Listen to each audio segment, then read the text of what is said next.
इस सभा में उपस्थित मेरे साथ आए हुए सभी बड़े बुजुर्ग और गांव लिसाड़ के हमारे सभी बड़े बुजुर्ग, बाबा, चाचा, ताया, भाई, आप सभी को नमस्कार, अस्सलाम वालेकुम। आज आपके बीच मैं चुनाव के लिए अपील करने के लिए आई हूँ। चुनाव शुरू हो चुका है, आप सब जानते हैं, सभी यहाँ पर बुद्धिजीवी राजनीतिक लोग हैं। तो ये चुनाव है और सामने आपके दो कैंडिडेट हैं, एक मैं हूँ, मेरी ये पहला चुनाव है, शुरुआत है मेरी, और एक हमारे माननीय सांसद जी है जिनका कार्यकाल आप देख भी चुके। तो बहुत सीधा सीधी बात यही है कि यहाँ अंकल जी बैठे हैं, कापड़ों से प्रधान जी, हम काफी धरनों में भी रहे। जो पिछले 5 साल इस सरकार का कार्यकाल रहा और सरकार में जो आपका हमारा उत्पीड़न हुआ है, हमारे गन्ने के जो दाम है, ना तो उनमें बढ़ोतरी हुई, ना पुराना भुगतान हुआ, ना आगे एमएसपी का दावा पूरा हुआ। आज भी हमारे मिलों पर पुराने पिछले साल के पैसे बकाया है। आप और हम सब किसान ही हैं। इसी मामले को लेकर कई बार हमने यहाँ धरने दिए, और धरने कोई अपने खुशी से तो देता नहीं, परेशानी में ही देते हैं, अपना काम छोड़ के वहां बैठना पड़ता है। जब हम वहां बैठते थे तो हम सुनते थे कि सब लोग आप जैसे जो बड़े बुजुर्ग हैं वो कहते थे कि अब के जब टाइम आएगा जब बताएंगे। तो आज वो टाइम आपके सामने है। अगर आप और हम इस वक्त को चूक गए, इस वक्त से हम अपना टाइम जो है हमारा वोटिंग का, इसमें हम चूक कर दी, अगर हमने फिर से वही वोट दे दिया तो फिर से 5 साल का पछतावा हो जाएगा। आप लोग यहाँ मेरे भाई भी बैठे हैं, जब भी किसी भर्ती का नाम आता है तो उससे पहले पेपर लीक हो जाते हैं। इनके पास कहने के लिए ना तो कोई काम है अपना दिखाने के लिए, ना कोई योजना है, सिर्फ एक रोड की बात करते हैं। ठीक है, रोड बने, लेकिन रोड से पहले टोल बूथ लगा देते हैं। यही हमारे लोकल में ही 2-3 टोल बूथ तो यही हो गए। तो इन्हें काम नहीं करना, ना इनकी नीयत है काम करने की, इन्हें सिर्फ पैसे वसूलने हैं। और कुछ पूंजीपति इनके साथी हैं जिन्हें ये देते हैं सरकारी योजनाएं और दूसरे हाथ से इलेक्टोरल बॉन्ड के जरिए ले भी लेते हैं। तो ये सारा इनका कच्चा चिट्ठा आज आपके सामने है।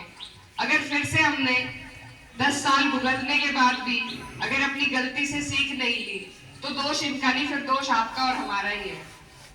तो ये सारी बातें आपके सामने है। और डबल इंजन की सरकार थी।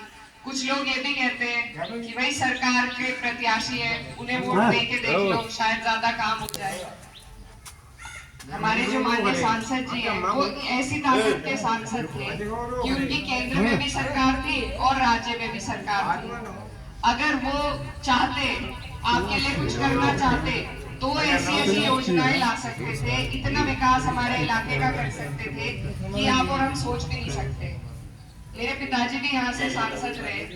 मेरे पिताजी का ज्यादातर कार्यकाल विपक्ष में बीता, लेकिन आप सब उनके काम से, उनकी कार्यशैली से वाकिफ है।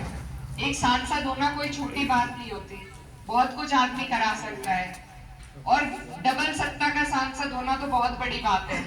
लेकिन फिर भी आप लोगों का कोई काम नहीं हुआ, आपकी आवाज भी नहीं किसी ने उठाई, आपके बीच में भी कोई नहीं आया। तो ये आपको सोचने की बात है कि आज से 5 साल पहले भी आप यही थे, धरने भी दे रहे थे, परेशानी भी झेल रहे थे, दुख सुख भी रहे होंगे। आपके जनप्रतिनिधि आपके बीच आए या नहीं? तो सबसे पहला फर्ज तो जनप्रतिनिधि का यही है, सबसे पहला कर्तव्य यही है कि वो अपनों के बीच में आए, अपनों के सुख दुख में शामिल हो, उनकी समस्या की जानकारी ले। जब तक इन बातों से आपका जनप्रतिनिधि अवगत नहीं होगा तो संसद में भी आपकी आवाज नहीं उठा सकता। और मुझे नहीं लगता यहाँ हमारे किसान वर्ग के लोग हैं कि संसद में हमारे लिए एक सवाल भी सांसद जी ने उठाया। हमने तो देखा ही ना सुना। उठाए जा रहे हैं, ऐसे जनप्रतिनिधि का क्या फायदा है?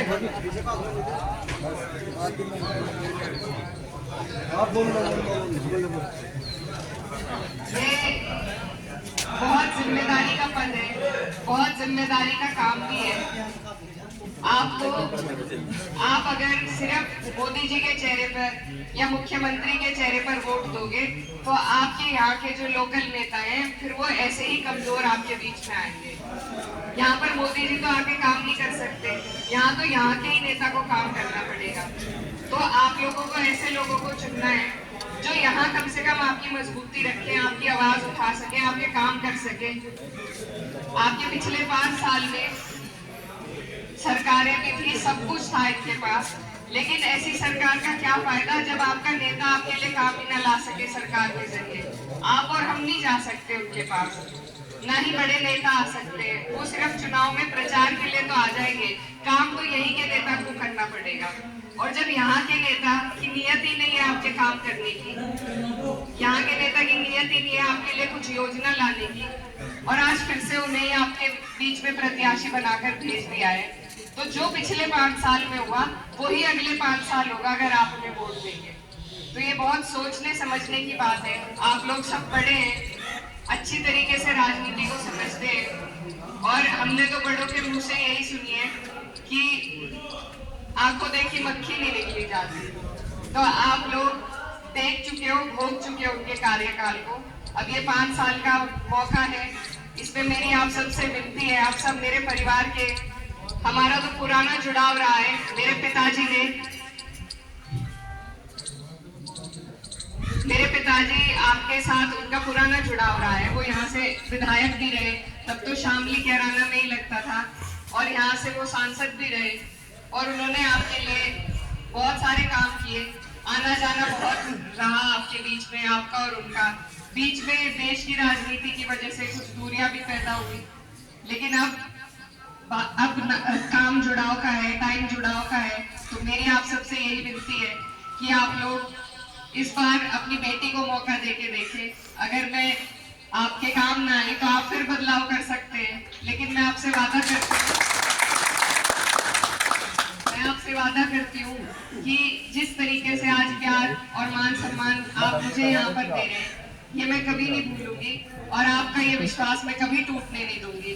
और आपकी आवाज चाहे सदन में हो या संसद पे आपने मौका दिया तो मजबूती से उठाने का काम करूंगी और आपकी लड़ाई लड़ने का काम करूंगी। बहुत बहुत शुक्रिया।